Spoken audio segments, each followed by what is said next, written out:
Hello everyone, welcome to dynamic study. तो आज की क्लास में हम डिस्कस करने वाले हैं नेशनल एजुकेशन पॉलिसी 2020 के कुछ बहुत इंपॉर्टेंट क्वेश्चंस। तो नेशनल एजुकेशन पॉलिसी तो ऑलरेडी आप लोगों ने काफ़ी सारे वीडियोस में पढ़ ली होगी या खुद से भी आपने पढ़ी होगी और आपको काफ़ी ज़्यादा आइडिया हो गया होगा कि नेशनल एजुकेशन पॉलिसी क्या है। बट यहाँ पर एग्जाम में इससे रिलेटेड किस तरीके से क्वेश्चंस फ्रेम होंगे, कौन से ऐसे क्वेश्चंस हैं जो आपको पता होने चाहिए, ये यहाँ पर हम कवर करेंगे। तो अगेन मैंने यहाँ पर बेसिक क्वेश्चंस नहीं पूछा है आपसे, जैसे कि ह्यूमन रिसोर्स मिनिस्ट्री का नाम चेंज करके कौन सी मिनिस्ट्री दे दी गई है। ये बहुत ही बेसिक क्वेश्चन है, इस तरीके के क्वेश्चन नहीं आएंगे। हम कुछ ऐसे एस्पेक्ट्स यहाँ कवर करेंगे, हम कुछ ऐसे क्वेश्चंस कवर करेंगे जो कि आपके इनडायरेक्टली रिलेटेड होंगे नेशनल एजुकेशन पॉलिसी से, प्लस आपका जो नेट का सिलेबस डिज़ाइन किया गया है वो सारे।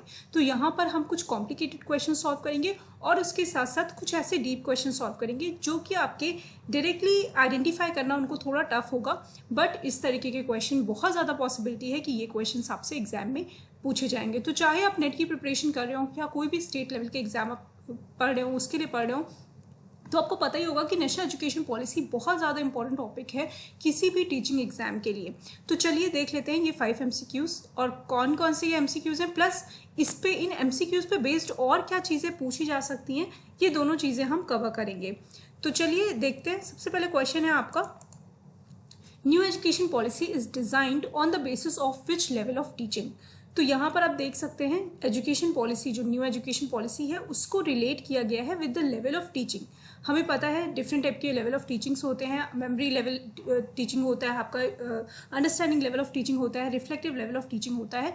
बट ये जो आपकी न्यू एजुकेशन पॉलिसी है ये कौन से लेवल को ध्यान में रखकर बनाई गई है, ये आपको यहाँ पर ये क्वेश्चन आपका है। तो आप वीडियो को पॉज कर लीजिए और आपको जो भी लगता है राइट आंसर वो आप बता सकते हैं। तो चलिए देख लेते हैं कि क्या है राइट आंसर। तो राइट आंसर है आपका C, that is RLT, that is reflective level of teaching. Reflective level of teaching पे ये आपकी न्यू एजुकेशन पॉलिसी को डिज़ाइन किया गया है। मतलब अगर हम बोलें कि जो कोर आइडिया है, जो मेन आइडिया है इस न्यू एजुकेशन पॉलिसी का, वो आपका क्या है, तो वो आपका है रिफ्लेक्टिव लेवल ऑफ टीचिंग। इसमें बोला गया है, जब आप न्यू एजुकेशन पॉलिसी पढ़ेंगे तो आपने देखा होगा वहाँ पर एक चीज़ इंपॉर्टेंट चीज़ बोली है कि हमें स्टूडेंट के अंदर क्रिटिकल थिंकिंग एंड क्रिएटिविटी को जनरेट करना है। अब हम हमेशा हमें पता है कि अगर हम लेवल ऑफ टीचिंग की बात करें तो कौन से लेवल ऑफ टीचिंग में आपकी क्रिटिकल थिंकिंग जनरेट होती है, या कौन से लेवल ऑफ टीचिंग में क्रिएटिविटी जनरेट होती है, कब हम जो स्टूडेंट होता है उसको ये टीच करते हैं कि अब आपको अपने सॉल्यूशंस को खुद फाइंड आउट करना है। तो ऐसा होता है आपके RLT पे, रिफ्लेक्टिव लेवल ऑफ टीचिंग में। तो राइट आंसर यहाँ पर C हो जाएगा।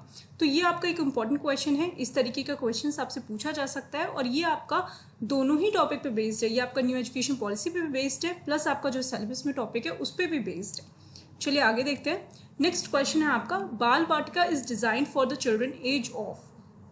यहाँ पर एक इम्पॉर्टेंट टर्म इंट्रोड्यूस किया गया है। जब आप नेशनल एजुकेशन पॉलिसी पढ़ेंगे तो यहाँ पर बाल वाटिका नाम का एक टर्म इंट्रोड्यूस किया गया है। अब ये बाल वाटिका है क्या?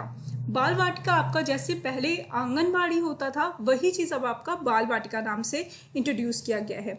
ये जो आपके प्री स्कूल्स होंगे, जो आंगनबाड़ी होंगे, उन्हीं को बाल वाटिका बोला जाएगा। ये कौन से एज के चिल्ड्रन के लिए डिज़ाइन किया गया है? तो ये डिज़ाइन किया गया है 5 साल के बच्चों के लिए। जो 5 साल के बच्चे होंगे वो बाल वाटिका में एडमिशन लेंगे, जिसको हम प्रिपरेटरी क्लास भी बोल सकते हैं, या फिर हम उसको प्री स्कूल भी बोल सकते हैं, प्ले भी बोल सकते हैं, आंगनवाड़ीज भी बोल सकते हैं। ये सारे आपके बाल वाटिका ही बोले जाएंगे।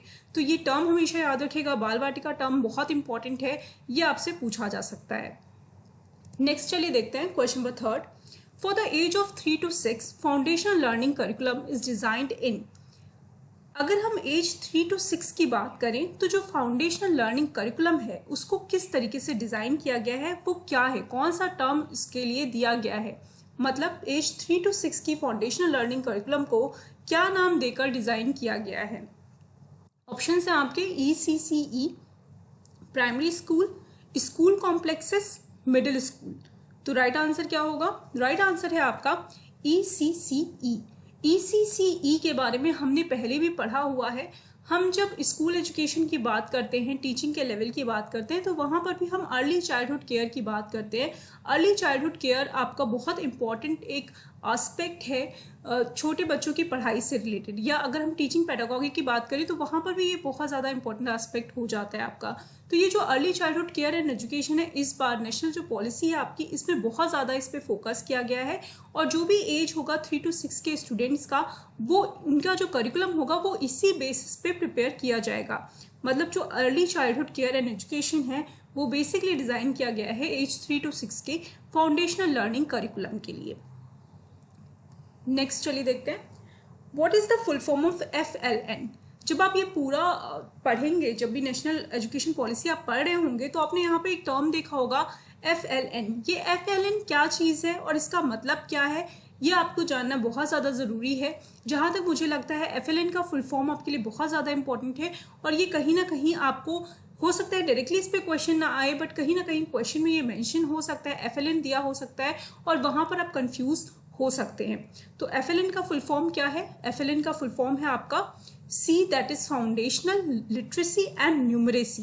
फाउंडेशनल लिटरेसी मतलब कि जो बेसिक लिटरेसी स्ट्रक्चर होता है एक स्टूडेंट का, और न्यूमरेसी उसकी कैसी है, उसकी मैथमेटिकल एप्टीट्यूड कैसा है, इस पे जब हम फोकस करते हैं, इस दोनों चीज़ों को एक साथ डिज़ाइन किया गया है FLN ने। FLN आपका फाउंडेशनल लिटरेसी एंड न्यूमरेसी है। इसके बारे में मैं कभी एक वीडियो भी बनाऊंगी, उसमें भी आपको पता चल पाएगा कि FLN है क्या। FLN बहुत इंपॉर्टेंट है नेशनल एजुकेशन, जो न्यू एजुकेशन पॉलिसी है उसमें अगर हम देखें तो ये टर्म आपको बहुत ज़्यादा इंपॉर्टेंट है, ये कॉन्सेप्ट आपका बहुत ज़्यादा इंपॉर्टेंट है, और हम इसको आपका बहुत जल्दी मैं इसको कवर भी करूँगी, और इसको लेकर आपका क्वेश्चन बन सकता है आपके आने वाले एग्जाम में।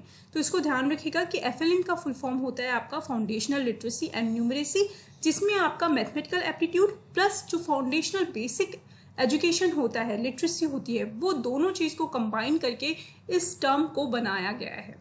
चलिए अब हमारा लास्ट क्वेश्चन है, new pedagogical and cultural structure of school education is divided इन।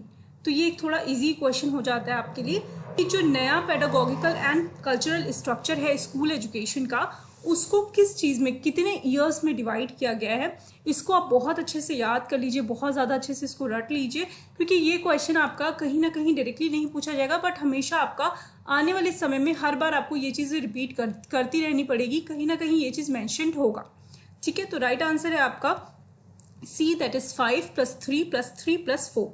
5 + 3 + 3 + 4 जो आपका है, इसमें जो 5 ईयर है स्टार्टिंग का उसको हम फाउंडेशनल बोलते हैं, फिर 3 जो है उसको हम प्रिपरेटरी बोलते हैं, फिर आपका मिडिल है, एंड उसके बाद आपका सेकेंडरी है।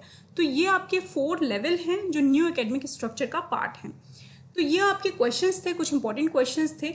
उसके अलावा मुझे ये भी कमेंट में बताइएगा कि क्या आप नेशनल एजुकेशन पॉलिसी को डिटेल में पढ़ना चाहते हैं, और अगर आप चाहते हैं कि आप इसको डिटेल में पढ़ें तो मैं कोशिश करूंगी कि मैं एक वीडियो आपको प्रिपेयर करके दूं जिसमें हम सारा एस्पेक्ट इसका कवर करेंगे, प्लस हम ये भी कवर करेंगे कि किस तरीके के क्वेश्चंस, क्या ऐसे टॉपिक है जो आपको पढ़ने हैं, किस तरीके के क्वेश्चंस आपके एग्जाम में आएंगे। Thank you so much, keep on watching and keep on learning.